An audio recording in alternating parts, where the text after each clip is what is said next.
कि हम ये जो हवन करते हैं उसके अंदर जो घी का प्रयोग करते हैं, 1 ग्राम मात्र गाय का घी प्रयोग करने पर 1 लीटर 864 ml गैस फॉर्म में वो कन्वर्ट होता है, मानी 1864 गुना वो बढ़ जाता है।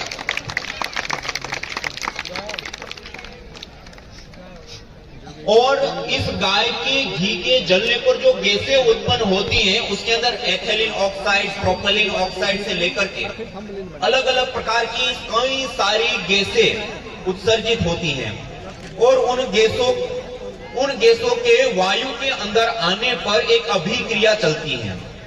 आप सब लोगों ने सुना होगा कि यज्ञ करने पर वायु शुद्ध होती है, लेकिन कैसे होती है देखिए। अभी जो अनुसंधान किए गए उसमें पाया गया जो गाय का घी होता है और अलग अलग औषधियां होती हैं, उसके दहन होने पर एथिलीन ऑक्साइड, प्रोपेलिन ऑक्साइड से लेकर के डिफरेंट प्रकार के अलग अलग गैसों का उत्सर्जन होता है। वो गैसें जब वायु के अंदर आती हैं और वायु के अंदर पहले से ही बहुत सारी प्रकार की गैसें उत्सर्जित हैं, मौजूद हैं, उसके साथ ही गैसें जब मिलती हैं और एक निश्चित टेम्परेचर मिलता है तो एक अभिक्रिया चलती है, इसको कहते हैं फोटोकेमिकल प्रोसेस। एक आपने सुना होगा फोटोसिंथेसिस प्रक्रिया। क्लोरोफिल के ऊपर जब सूर्य किरणें पड़ती हैं तो कार्बन के बॉन्ड्स वायु से टूटते हैं और कार्बन को वो अपना आहार बनाते हैं, ऑक्सीजन को रिलीज कर देते हैं। इसी प्रकार से इस फोटोकेमिकल प्रोसेस के परिणाम स्वरूप जो हानिकारक गैसें जिसको हम कहते हैं, जिनको हम पोल्यूटेंट गैसें कहते हैं, आज WHO जैसी संस्थान जो बताती हैं इंडोर और आउटडोर एयर पोल्यूशन के कारण 70 लाख से अधिक लोगों की मौत होती है और उसके लिए जो कारणभूत गैसें होती हैं वो गैसें इस फोटोकेमिकल प्रोसेस के परिणाम स्वरूप न्यूट्रलाइज हो जाती हैं, खत्म होती हैं, दूर होती हैं। और एक परीक्षण में पाया गया, एक जो बड़ा यज्ञ हमने अभी किया, ये तो हमने 200 कुंड लगाए, एक यज्ञ कुंड लगा करके किए गए यज्ञ का परिणाम देखा गया 100 यार्ड क्षेत्र के अंदर आने वाले 1 सप्ताह पर्यंत भी यदि कोई हानिकारक गैसें आती हैं तो उसको भी वो न्यूट्रलाइज कर देता है। और यज्ञ से निकलने वाले धूम्र को आपने देखा होगा, जब हम एविडेंस बेस्ड मेडिसिन का निर्माण करते हैं तो उसके अंदर अलग अलग प्रकार के मेडिसिनल कंपोनेंट्स को जांच आदि करने के लिए एक केमिस्ट्री लैब की हाई टेक्नोलॉजी की मशीन होती है, GC-MS, gas chromatography mass spectroscopy, उसका प्रयोग करते हैं। हमने उस मशीन को पतंजलि रिसर्च फाउंडेशन में विशेष रूप से इस कार्य के लिए स्थापित किया है। कई करोड़ों का वो पूरा एक सेटअप होता है और ये जो हम हवन करते हैं उससे उठने वाले धूम्र को जब हमने उसके अंदर एनालाइज करके देखा कि इस धूम्र के अंदर क्या क्या चीजें होती हैं और वो क्या कार्य करने के लिए सक्षम होती हैं, कितना पोल्यूशन होता है आदि आदि देखा गया।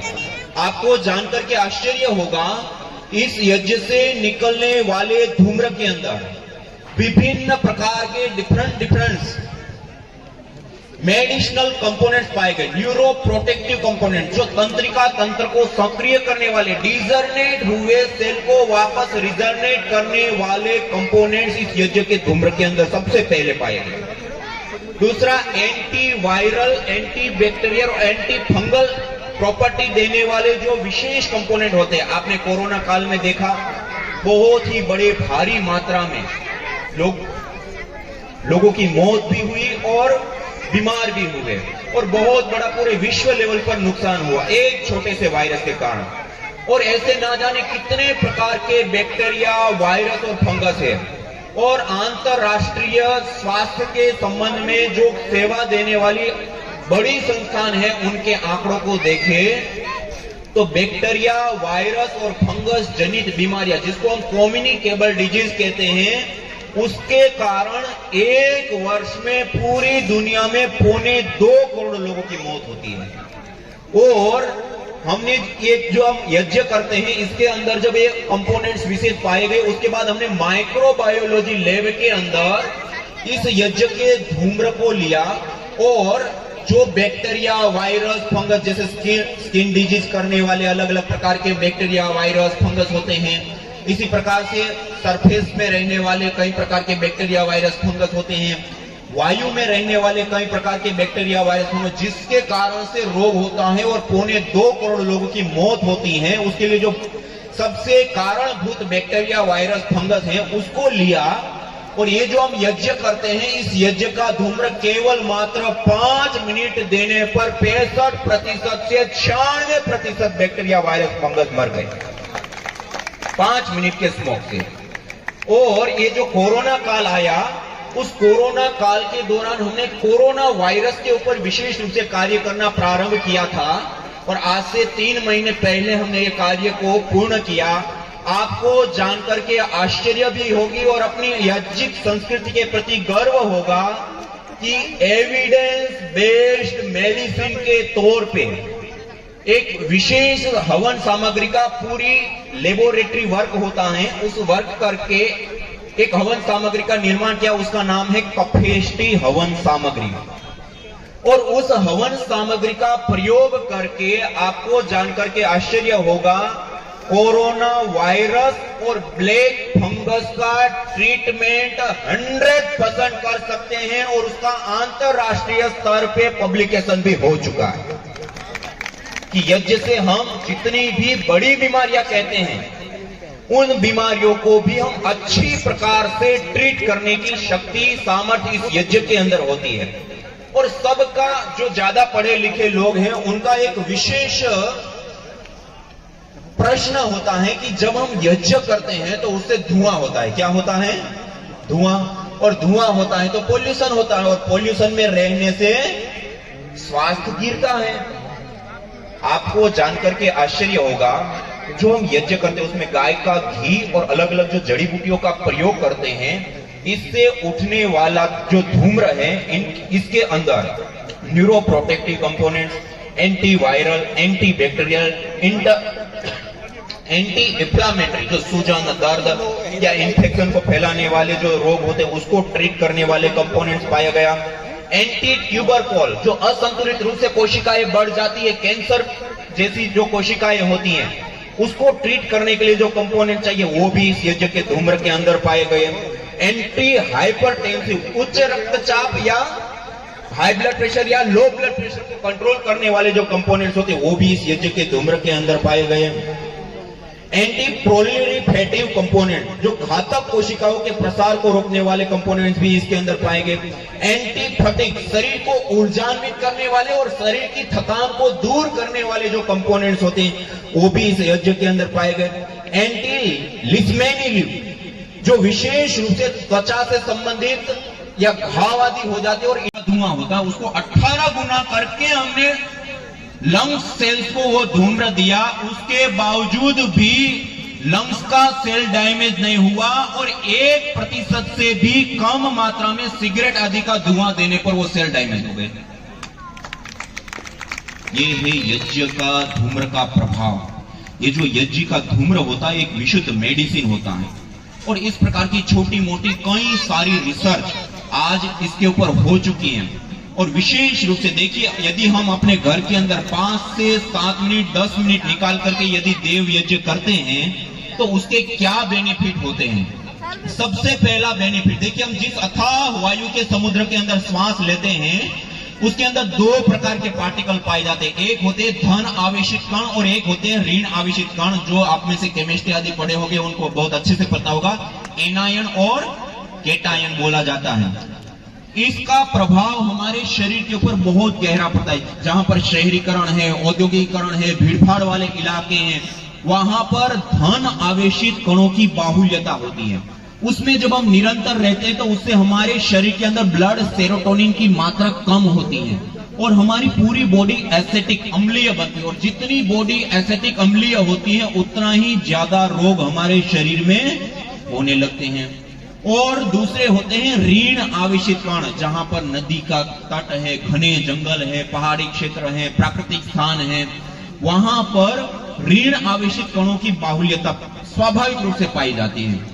और उस ऋण आवेशित बाहुल्य वायुमंडल में रहने से हमारे शरीर के अंदर ब्लड सेरोटोनिन की मात्रा बढ़ती है। ब्लड सेरोटोनिन वो तत्व होता है जिससे हमें एक अच्छी फीलिंग आती है ना, जो अच्छा लगना या कुछ करने के लिए अंदर से जो जज्बा, एक उत्साह है, अंदर से जो कुछ करने की जिज्ञासा जो जगती है, और जिस केमिकल के कारण होती है वो होता है ब्लड सेरोटोनिन, उसको ये स्वाभाविक रूप से बढ़ाता है। और दूसरा हमारे पूरे शरीर को, पूरी बॉडी को अल्कलाइन करने का काम करता है। और अल्कलाइन शरीर के अंदर कभी कोई रोग होता नहीं है। और आपको जानकर के आश्चर्य होगा, 5 से 7 मिनट गाय की घी से जिस स्थान पे प्रतिदिन यज्ञ होता है वहां पर प्रति क्यूबिक सेंटीमीटर एयर के अंदर 200 से 400 ऋण आवेशित कण पाए जाते हैं। घने जंगल का जैसा वातावरण होता है, ऐसा वातावरण 5 से 7 मिनट यज्ञ करके आप अपने घर के अंदर निर्मित कर सकते हैं। दूसरा, इसके साथ साथ एक महत्वपूर्ण और विशेष लाभ हमें प्राप्त होता है। देखिए, हम जो जीवन जीते हैं, इस जीवन को सुचारू रूप से चलाने के लिए हमें शक्ति की आवश्यकता होती है। उस शक्ति को प्राप्त करने के लिए हम क्या करते हैं? आहार लेते हैं ना। वो आहार हम कितने रूपों में लेते हैं? 3 रूपों में लेते हैं। कितने रूपों में लेते हैं? धरती पर 3 रूपों में द्रव्य पाए जाते हैं, ठोस, द्रव और गैस फॉर्म में। और इन तीनों ही रूप में हम आहार लेते हैं। ठोस रूप में रोटी, दाल, चावल, सब्जी आदि हम लेते हैं। द्रव रूप में पानी, दूध, जूस आदि हम लेते हैं। और गैस फॉर्म में वायु, प्राण वायु हम लेते हैं। ये 3 रूपों में हम आहार लेते हैं। उससे हमें एनर्जी, शक्ति, ऊर्जा मिलती है और उससे हम अपना पूरे शरीर और मन को हम चलायमान करते हैं। ये जो 3 रूपों में हम आहार लेते हैं, उसमें 24 घंटे में सबसे अधिक आहार कौन सा लेते हैं? ठोस रूप आहार, रोटी, दाल, चावल कितनी बार लेते हैं? 2 बार, 3 बार। लेकिन उसी 24 घंटे के अंदर द्रव रूप आहार, पानी, दूध, जूस आदि कितनी बार लेते हैं? 10 बार, 15 बार। गर्मी है तो और थोड़ा ज्यादा। लेकिन उसी 24 घंटे के अंदर गैस रूप आहार, वायु कितनी बार लेते हैं? एनी टाइम, 24 घंटे खाते, पीते, उठते, बैठते, चलते, फिरते, यहां तक कि रात को सो गए तब भी हमारा कोई आहार चल रहा है तो वो कौन सा आहार होता है? वायु रूप आहार। ये सबसे अधिक आहार, 11,000 लीटर से ज्यादा वायु हम 24 घंटे के अंदर प्रयोग करते हैं। और सबसे ज्यादा के साथ साथ सबसे इंपॉर्टेंट आहार, महत्वपूर्ण आहार, आप देखिए, रोटी, दाल, चावल, सब्जी आदि हम लेना छोड़ दें तब भी हम 2 से 3 महीना जीवित रह सकते हैं। द्रव रूप आहार, पानी, दूध, जूस आदि लेना छोड़ दें तब भी हम 2 से 3 सप्ताह जीवित रह सकते हैं। लेकिन गैस रूप आहार, वायु लेना छोड़ दे तो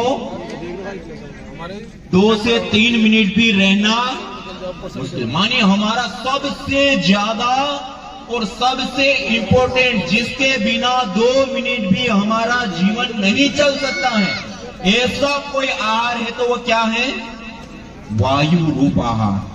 और उस वायु को जीवनीय शक्ति से युक्त करने का, उस वायु को मेडिकेटेड बनाने का, उस वायु को सुगंधित करने का, उस वायु के अंदर प्राण शक्ति का संचार करने का काम किसी माध्यम से संपन्न होता है तो ये यज्ञ है। इसीलिए कहा जाता है ना, जैसी होगी वायु वैसी होगी हमारी आयु। यदि स्वस्थ आयु चाहिए, दीर्घ आयु चाहिए तो स्वस्थ वायु की हमें अत्यंत अपेक्षा है। और ये गाय के घी से किया गया यज्ञ उस वायु के अंदर सबसे पहला काम करता है कि उस वायु के अंदर कोई भी अशुद्ध तत्व है, चाहे वो बैक्टीरिया हो, चाहे वो वायरस हो, चाहे वो फंगस हो, चाहे हानिकारक गैसें हो, उसका छेदन भेदन करके उसको नष्ट करने का काम पहला करता है। दूसरा, जो मैंने आपको कई सारे मेडिसिनल कंपोनेंट्स बताए, ग्लाइकोल, मेथोनोमाइल, थोजोन, बोर्नियोल से लेकर के अनेक प्रकार के ऐसे मेडिसिनल कंपोनेंट जो विभिन्न प्रकार की बीमारियों को ना होने देना, और दूसरा हो गया है तो उसको ट्रीट करने वाले कंपोनेंट्स उस वायु के अंदर आ जाते हैं। और उस वायु को जब हम 24 घंटा श्वास प्रश्वास के माध्यम से हम ग्रहण करते हैं तो हमने अपनी आंखों के सामने देखा है, लेबोरेटरी वर्क में भी साइंटिफिक रूप से प्रूव भी किया है और लोगों के जीवन में भी देखा, जो मरणासन अवस्था में जो लोग पहुंच गए थे वो भी नव जीवन को प्राप्त हुए। और देखिए, इस यज्ञ को करने के ये 2-3 लाभ हैं। आज रेडिएशन के बारे में आप सब लोग जानते हैं, पूरी दुनिया में बड़ी मात्रा में रेडिएशन के बारे में अभियान भी चलाया जाता है, विरोध भी किया जाता है कि अधिक मात्रा में रेडिएशन होने से हमारे ब्रेन सेल्स डैमेज होते हैं, न्यूरोकेमिकल अनबैलेंस होते हैं, एमएनडी एमडी से लेकर के कैंसर जैसी बीमारियां होती, छोटी छोटी चिड़िया मधुमक्खी आदि मर जाती है, और भी कई सारे प्रकार के उसके साइड इफेक्ट हैं।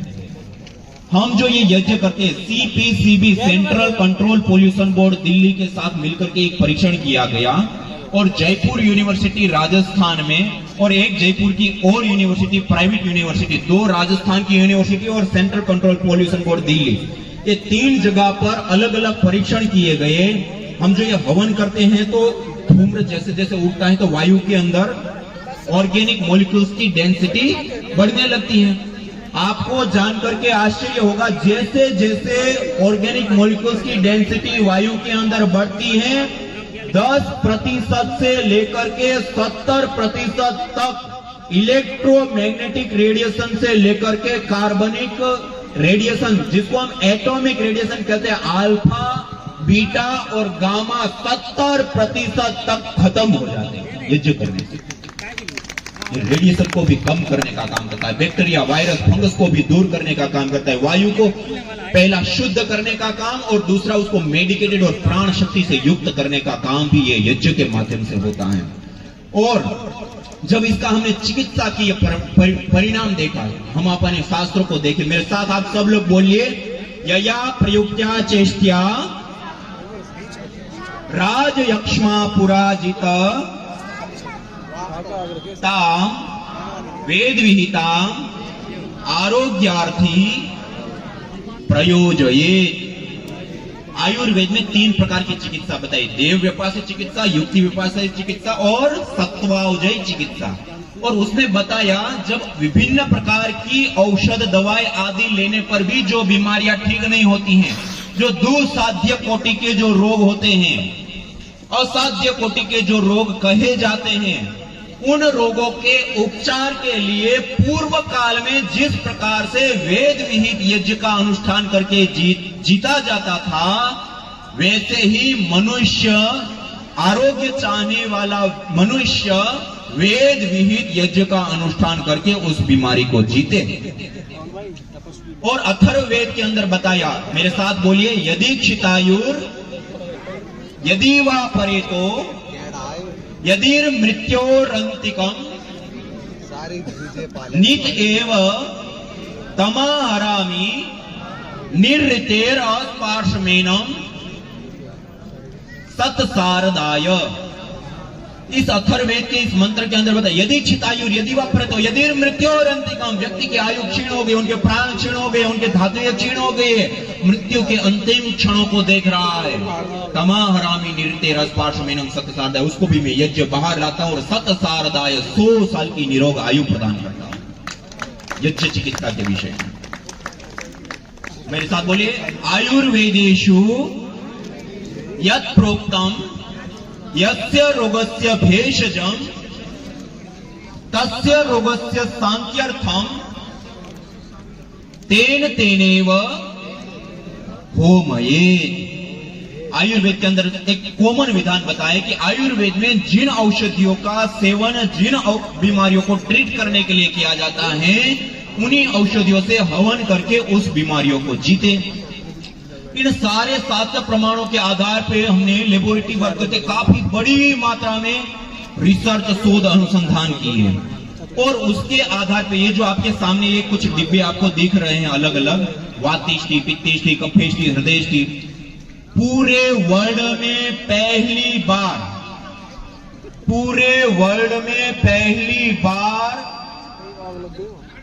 एविडेंस बेस्ड मेडिसिन के तौर पे आयुर्वेद की देव व्यपासय चिकित्सा को विशेष रूप से, ये उधर पुलाव में अग्नि लग गई है, उनको हटा देंगे, निश्चित रहे, साइड में फूले हैं, सूखे हो जाएंगे, गाड़ी ने वहां से हटा दें, सुरक्षित कर। देखा कि हमारे जो न्यूरोकेमिकल्स होते हैं वो जब अनबैलेंस हो जाते हैं तो उसके कारण से अनेक प्रकार की बीमारियां पैदा होती हैं, और कोई बीमारी हो गई है और उसका भी यदि हम ट्रीटमेंट करते हैं और हमारे न्यूरोकेमिकल्स हमारे बैलेंस में नहीं है तो उसको भी ठीक करना बहुत ही ज्यादा कठिन हो जाता है।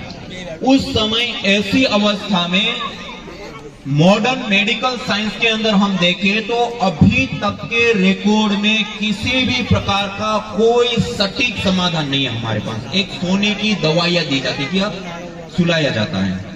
और आपको जानकर के आश्चर्य, गायत्री मंत्र से ये जो हम हवन करते हैं, मंत्र का एक तो पाठ करते हैं, अग्नि को देखते हैं और उससे उठ रही जो गंध होती है उसको जब हम इनहेल करते हैं, और ये सारी जो प्रक्रिया है 10 से 15 मिनट के लिए कंटिन्यू किए जाने वाला ये यज्ञ प्रतिदिन एक बार जो 3 महीने तक कराया गया, आपको जानकर के आश्चर्य होगा। मॉडर्न मेडिकल साइंस में भी जिस न्यूरोकेमिकल्स को बैलेंस करने के लिए आज भी सोने की दवाइयां दी जाती हैं, वो न्यूरोकेमिकल्स प्रतिदिन यज्ञ करने पर 3 महीने के अंदर बैलेंस में आ जाते हैं।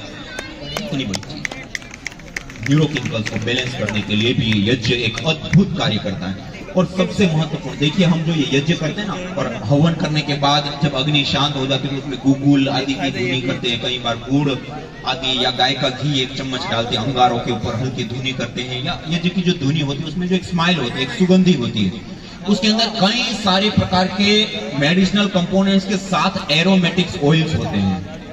आचमनियों में जल है, एक एक जल पात्र ले जाएंगे और वहां डाल देंगे सभी को। ये जो जल का प्रसेचन है, सभी व्यवस्था इसमें बनाए और स्वामी जी अपना उद्बोधन जारी रखे। ये व्यवस्था है, देव योग है, कोई दिक्कत नहीं है, आप निश्चित रहें। जल के पात्र हमारे कार्यकर्ता ले जाएंगे।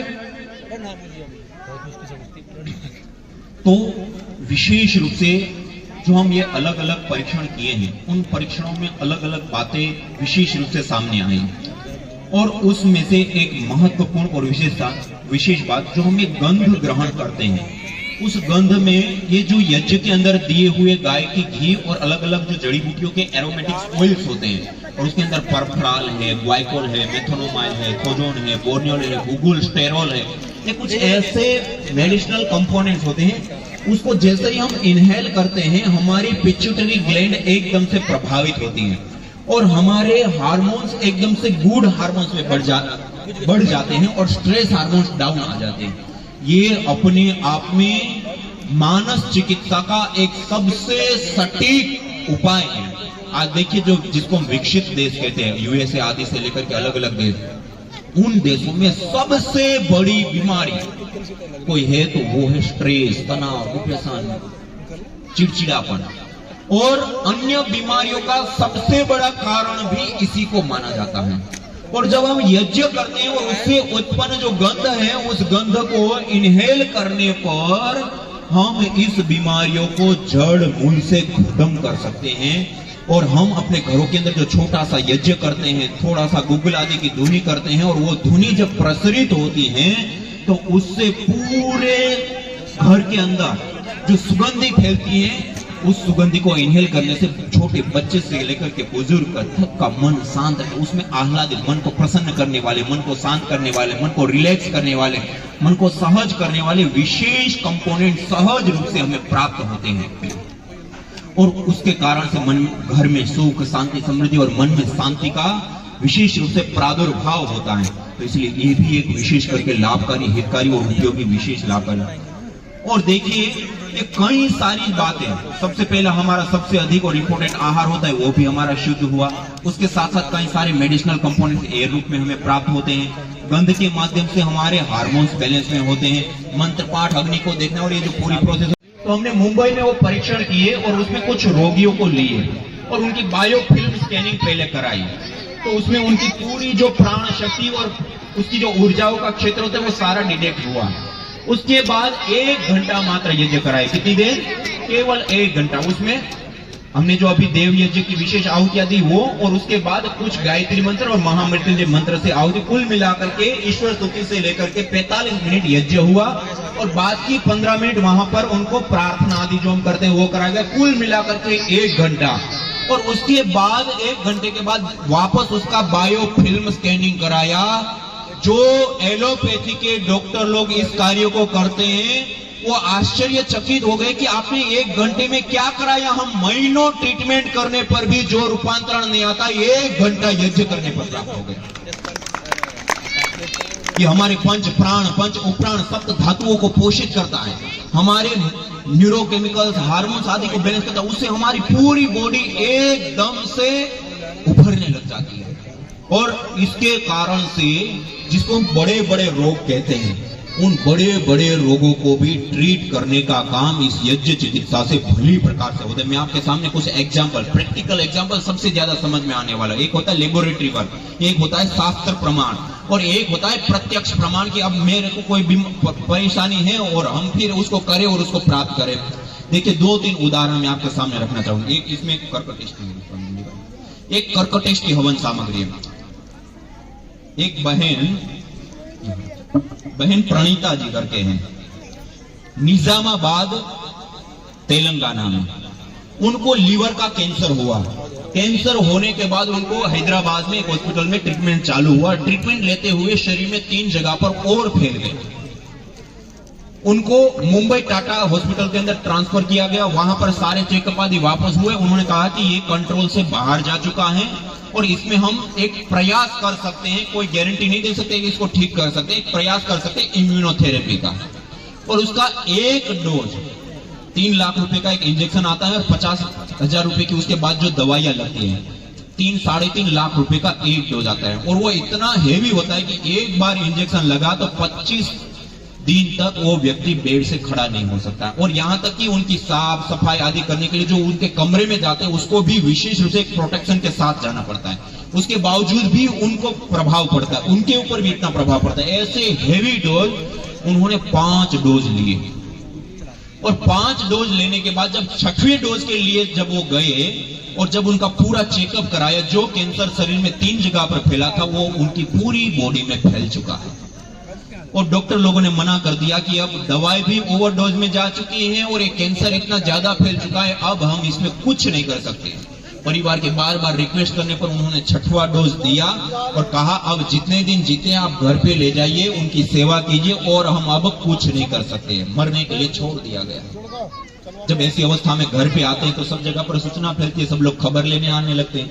तो उस समय एक सज्जन ने ये यज्ञ चिकित्सा का ऑनलाइन कोर्स किया था, वही रुद्रपुर के व्यक्ति। उन्होंने वो खबर लेने गए, उनको पता चला कि इनको कैंसर और ऐसी कंडीशन है। उन्होंने उनको बताया कि एक कर्कटेश की हवन सामग्री होती है जो स्पेशल कैंसर को ट्रीट करने के लिए इस प्रकार से काम आती है और इसको भी हम एक बार परीक्षण करके देखें तो।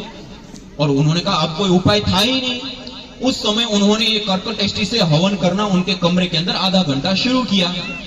आपको जानकर के आश्चर्य होगा, जो इतने हेवी डोज लिए, 5 डोज का पिछला अनुभव, हर डोज लेने पर 20 से 25 दिन तक वो बहन बेड से खड़ी नहीं हो पाती थी, अपनी आंखें नहीं खोल पा रही थी। और अब आप देख सकते हैं पूरे शरीर में कैंसर फैल चुके और इतने हेवी 5 डोज, अब तो 6वां भी लिया जा चुका है, तो उस शरीर की कैसी अवस्था होगी। और उस समय उनके कमरे के अंदर कर्कटेष्टि से हवन करना शुरू किया। केवल 7 दिन के अंदर वो बेड से खड़ी हो गई, 7 दिन के। और 3.5 महीने लगा और 15 दिन तक लगातार करने पर उनके शरीर के अंदर इतनी शक्ति आ गई कि वो एक्टिविटी करने की अवस्था में आ गई। उनको कहा कि अब आप उसमें खूब प्राणायाम कीजिए अच्छे से, कपालभाति, अनुलोम विलोम अलग अलग। और उन्होंने बहुत श्रद्धा के साथ प्राणायाम भी किया और अब वो परिणाम मिला तो उन्होंने आधा घंटा यज्ञ करते तो वो 1 घंटा करना शुरू किया। 3.5 महीने में वो अपने पैरों पर चल करके हॉस्पिटल पे गए और रिपोर्ट निकाली। जो कैंसर पूरे शरीर में फैल चुका था वो 61% रिकवर हो गया। 6 महीने में पूरी तरह से क्योर हो गया। और आज वो पूरा खानदान इतना यज्ञ का दीवाना है, प्रतिदिन सुबह शाम यज्ञ करते हैं और इस संकल्प के साथ यज्ञ करते हैं कि हर दिन एक नए दंपति को अपने घर पे आमंत्रित करते हैं और उसके साथ यज्ञ करते हैं। और तब से आज उन्होंने कितने लोगों को यज्ञ चिकित्सा की प्रेरणा दी, कितने घरों में यज्ञ उन्होंने पहुंचा दिया। और उनको कहीं पर भी ऐसी सूचना मिल जाए कि इनको ऐसी गंभीर बीमारी हो गई है और ऐसी अवस्था में है, वो अपना ये घर से सारा का सारा यज्ञ का सामान सामग्री और अपनी जो पूरा ट्रीटमेंट उन्होंने लिया था उनकी सारी फाइलें, तब तक जो उन्होंने एलोपैथी का उपचार लिया था 57 लाख खर्च किए थे। कितने किए थे? उसके बाद ऑस्ट्रेलिया में और यूएसए में 3 जगह पर इस पद्धति का प्रयोग होता है। बायोफिल्म स्कैनिंग कहा जाता है इसको। और वो हमारे शरीर के अंदर प्राण ऊर्जा की गति और शक्ति को निर्धारित करके वो हमें बताता है। एक प्रकार की डिटेक्टर पद्धति होती है। दिन होता बहुत बड़ी बात। और उसके बाद हमने इसके ऊपर कई अलग अलग परीक्षण करना शुरू किया और उसमें सबसे